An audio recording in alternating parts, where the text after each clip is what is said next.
एक ही काम को बहुत सारे लोग करते हैं लेकिन परिणाम अलग अलग आता है। इसके पीछे एक ही कारण है कि लोग काम तो एक ही करते हैं लेकिन उनका जो काम करने का ढंग है वो अलग अलग होता है। आज के वीडियो में हम जानने वाले हैं कि मेरे पास पैसे नहीं हैं। प्लान दिखाने के बाद सबसे ज्यादा और सबसे पहला सवाल यही आता है, ज्यादातर लोग यही कहते हैं कि मेरे पास पैसे नहीं है। ये सबसे बड़ा झूठ है, इसको आप सफेद झूठ कह सकते हैं। 99% लोग यहां पर झूठ बोल रहे होते हैं। मुश्किल से 1% लोग ही ऐसे होंगे जिनके पास में उस दौरान रियली में पैसा नहीं होगा। इसी बात को हम डिटेल से जानने की कोशिश करते हैं कि सामने वाले प्रोस्पेक्ट से हम पैसा कैसे निकलवा सकते हैं। उससे पहले कुछ बातों का हमें ध्यान रखना है। जब भी प्रोस्पेक्ट आपसे कोई सवाल करता है तो आपको सवाल के बदले सवाल करना है, बहुत जल्दी उसकी बातों का उत्तर आपको नहीं देना है। अब मेरा मतलब यह नहीं है कि प्रोस्पेक्ट जो भी सवाल आपसे कर रहा है उसका आंसर नहीं देना है, लेकिन आपको सवाल के बदले सवाल करना है। जो भी बात आप प्रोस्पेक्ट से कर रहे हैं वो आपको कॉन्फिडेंस के साथ में करना है। जब भी आप उसके सवालों का जवाब दें उस समय आपको ट्रिपल एफ फॉर्मूले का इस्तेमाल करना है। Feel, felt, found. आप ट्रिपल एफ फॉर्मूले के बारे में जानते होंगे, नहीं जानते हैं तो मैं आपको बता दूंगा। और लास्ट में प्रोस्पेक्ट से कोई भी झूठी बातें नहीं करनी है या कोई भी गलत वादा नहीं करना है। इन बातों का आपको ध्यान रखना है। प्रोस्पेक्ट से कहें कि सर मेरे को आपसे कुछ विशेष बातें करनी है, मेरे को आपसे कुछ बातें जाननी है, क्या इजाजत है, क्या मैं आपसे बात कर सकता हूं?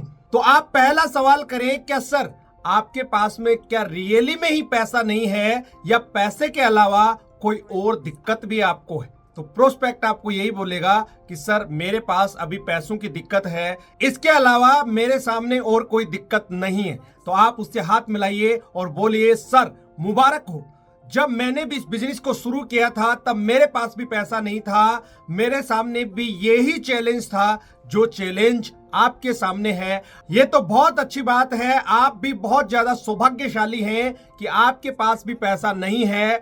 अब तो इस बिजनेस को आप जरूर करेंगे और यहां से पैसा कमाएंगे।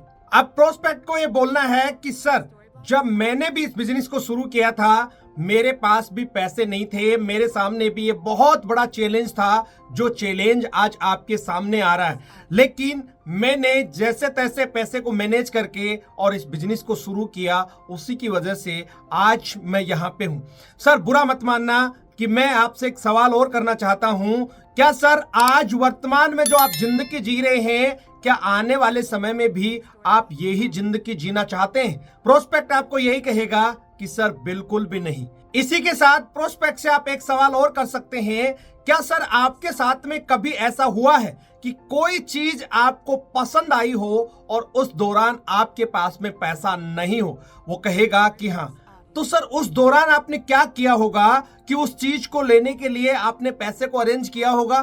प्रोस्पेक्ट कहेगा हाँ, उस दौरान जैसे आपने पैसा अरेंज किया था उसी तरीके से यहां पर भी आप पैसा अरेंज करके और इस बिजनेस को शुरू कर सकते हैं। सर यहां पर आप जो पैसा दे रहे हैं वो प्रोडक्ट खरीदने के लिए नहीं दे रहे हैं, ये पैसा आप इन्वेस्ट कर रहे हैं वो इसलिए कर रहे हैं कि आज मेरी जो वर्तमान में हालात है, जो सिचुएशन है, इस सिचुएशन को बदलने के लिए यहां पर ये पैसे इन्वेस्ट कर रहे हैं, प्रोडक्ट को खरीदने के लिए नहीं, ताकि आने वाले समय में आज जो आपके हालात हैं वो बदले, आपको आने वाले समय में कॉम्प्रोमाइज ना करना पड़े जो वर्तमान में आज आप कॉम्प्रोमाइज कर रहे हैं। सर बुरा मत मानना, यदि आपके घर में आज कोई एक व्यक्ति बीमार हो जाए और आप उसको हॉस्पिटल लेके जाते हैं, जैसे ही आप डॉक्टर के पास जाते हैं हॉस्पिटल में, डॉक्टर आपको बोलता है कि इसको पेट के अंदर बहुत बड़ी दिक्कत है और इसको तुरंत ऑपरेशन करना पड़ेगा और आपका खर्चा तकरीबन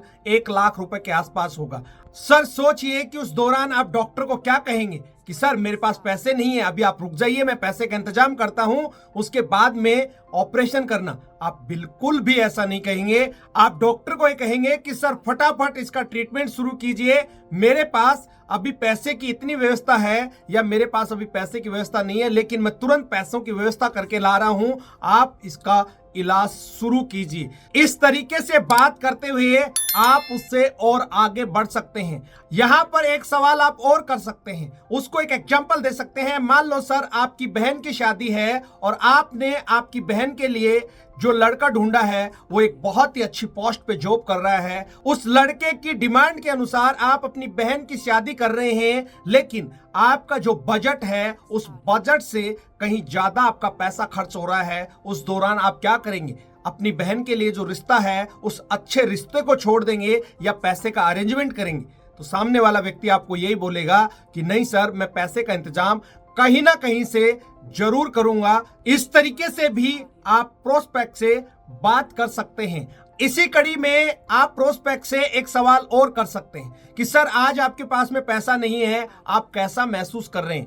प्रोस्पेक्ट कहेगा कि सर अच्छा नहीं लग रहा। अब आप सोचिए कि आपके पास में 5 लाख रुपए, सर बोलिए आपके पास में 5 लाख रुपए, वो धीरे से बोलेगा। फिर बोले सर आपके पास में 5 लाख रुपए। सर आप सोचिए यदि आपके पास में 5 लाख रुपए है, आप कैसा महसूस करेंगे? वो कहेगा कि मैं बहुत अच्छा महसूस करूंगा। तो सर सोचिए कि आज इस बिजनेस को यदि हम शुरू करते हैं तो आने वाले समय में, अब आप उसको बोल सकते हैं कि सर सोचिए कि आज इस बिजनेस को आप शुरू करते हैं और आने वाले समय में आपके पास में पैसे होंगे तो आप कैसा महसूस करेंगे? प्रोस्पेक्ट कहेगा कि बिल्कुल बढ़िया, इसीलिए तो इस बिजनेस को शुरू करना है। सर एक आखिरी सवाल और है, आज हमारे देश में गरीब लोगों की संख्या ज्यादा है या अमीर लोगों की संख्या ज्यादा है? तो प्रोस्पेक्ट आपको ये कहेगा कि सर गरीब लोगों की संख्या ज्यादा है। तो आप उसको कह सकते हैं कि हमारे देश के अंदर 90 से 95% लोग इसीलिए गरीब हैं, जब हमारे सामने सही अपॉर्चुनिटी आती है तो वहां पर हम इन्वेस्टमेंट नहीं करते हैं। बहुत सारी बार हम ऐसी जगह इन्वेस्ट कर देते हैं जहां से एक पैसा भी हमें नहीं आता है। लेकिन इस दुनिया में 5 से 10% लोग ऐसे हैं जो अमीर हैं। वो इसीलिए अमीर हैं कि जब भी उनके सामने इस तरीके का कोई मौका आता है वो चूकते नहीं है, उस अपॉर्चुनिटी को पकड़ते हैं और उस पर काम करते हैं। क्या सर कोई भी अमीर इंसान गरीब बनना चाहेगा? जवाब आएगा बिल्कुल भी नहीं।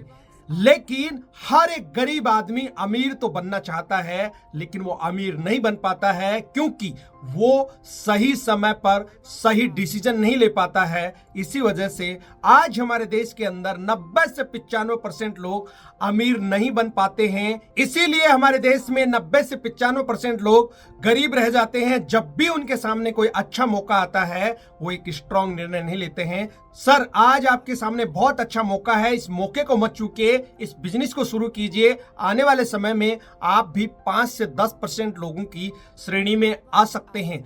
इसी के साथ आपको सामने वाले प्रोस्पेक्ट का वाही क्लियर करना है। जब तक उसका वाही क्लियर नहीं होगा वो इस बिजनेस को ज्वाइन क्यों करेगा? दोस्तों आप उसको कह सकते हैं कि सर मान लेते हैं कि आपके घर की ये दीवार है और मैं आपको कहता हूं कि सर आपको इस दीवार को तोड़ना है, क्या आप इसको तोड़ेंगे? वो कहेगा बिल्कुल भी नहीं। सर मैं कह रहा हूं कि आपको इस दीवार को तोड़ना है।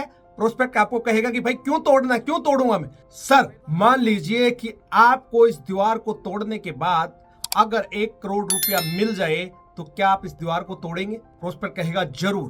कहने का मतलब उसका वाही क्लियर करना है कि इस बिजनेस को क्यों ज्वाइन करना है। इस बिजनेस को ज्वाइन करके आप यहां से क्या क्या हासिल कर सकते हैं। आप अपनी वर्तमान हालात को बदल सकते हैं, आप आने वाले समय में अपने फ्यूचर को बदल सकते हैं, आप अपने सपनों को सच कर सकते हैं। इस तरीके से बात करके आप उस प्रोस्पेक्ट को ज्वाइन करा सकते हैं। कहने का मतलब यही है कि आपको सामने वाले प्रोस्पेक्ट को विश्वास में लेना है। उसको ये लगना चाहिए कि इस व्यक्ति के साथ काम करके मैं मेरे हालातों को बदल सकता हूं, आने वाले भविष्य को बढ़िया बना सकता हूं। आपको उस प्रोस्पेक्ट को यही कहना है कि सर यदि आपको किसी भी तरह की दिक्कत आती है तो मैं आपके साथ हूं, मैं आपके साथ मिलकर काम करूंगा। किसी भी तरह की कोई दिक्कत आएगी मैं हमेशा आपके साथ में खड़ा रहूंगा, मैं आपके साथ चल के लोगों के साथ प्लान करूंगा, मैं आपकी टीम बनवाऊंगा। बढ़ाऊंगा, मैं आपका चेक साइज बढ़वाऊंगा, उसके लिए मेरी जिम्मेदारी है। आप मुझ पर विश्वास कीजिए और इस बिजनेस को शुरू कीजिए। आने वाले समय में आप और हम बहुत बढ़िया बिजनेस कर सकते हैं और यहां से बहुत अच्छी इनकम लेके अपने सपनों को सच कर सकते हैं। तो इस तरीके से आप प्रोस्पेक्ट से बात करके और उसको ज्वाइन करा सकते हैं। दोस्तों, यदि आप इस तरीके से सामने वाले प्रोस्पेक्ट से बात करते हैं तो मेरे को नहीं लग रहा कि सामने वाला व्यक्ति आपके साथ में ज्वाइन नहीं करेगा। दोस्तों, लास्ट में एक बात आपको और कहना चाहूंगा, एक ही काम को बहुत सारे लोग करते हैं लेकिन परिणाम अलग अलग आता है। इसके पीछे एक ही कारण है कि लोग काम तो एक ही करते हैं लेकिन उनका जो काम करने का ढंग है वो अलग अलग होता है। शिव खेड़ा साहब का एक कोट है कि कामयाब लोग कोई अलग काम नहीं करते, बस उस काम को अलग ढंग से करते हैं। तो दोस्तों, यहां पर आपको भी उस काम को थोड़ा अलग ढंग से करना है। यदि आप उस काम को अलग ढंग से करने में कामयाब हो जाते हैं तो यकीन मानिए आपके साथ में बहुत सारे लोग ज्वाइन कर सकते हैं। उम्मीद करता हूं ये वीडियो आपको बहुत अच्छा लगा होगा। इस वीडियो में यहां तक बने रहने के लिए हमेशा की तरह आपका बहुत बहुत शुक्रिया। यदि इस चैनल पे आज पहली बार आए हैं और अभी तक भी इस चैनल को सब्सक्राइब नहीं किया है तो सबसे पहले इस चैनल को सब्सक्राइब करें, घंटी के बटन को दबाना ना भूलें ताकि आने वाले समय में इसी तरीके के पावरफुल वीडियो आपको समय समय पर मिलते रहें। और लास्ट में, जैसा कि मैं हमेशा बोलता हूं, इस वीडियो को ज्यादा से ज्यादा लाइक करना है, शेयर करना है, हर एक उस व्यक्ति तक पहुंचाना है जिसके सामने ये चैलेंज आता है। दोस्तों, आपका एक छोटा सा प्रयास किसी की जिंदगी में बहुत बड़ा चमत्कार कर सकता है, इसलिए लोगों से शेयर करना ना भूलें। अगले वीडियो में फिर मिलते हैं, तब तक के लिए अपना और अपने परिवार का ख्याल रखें। Thank you. जय हिंद, जय भारत।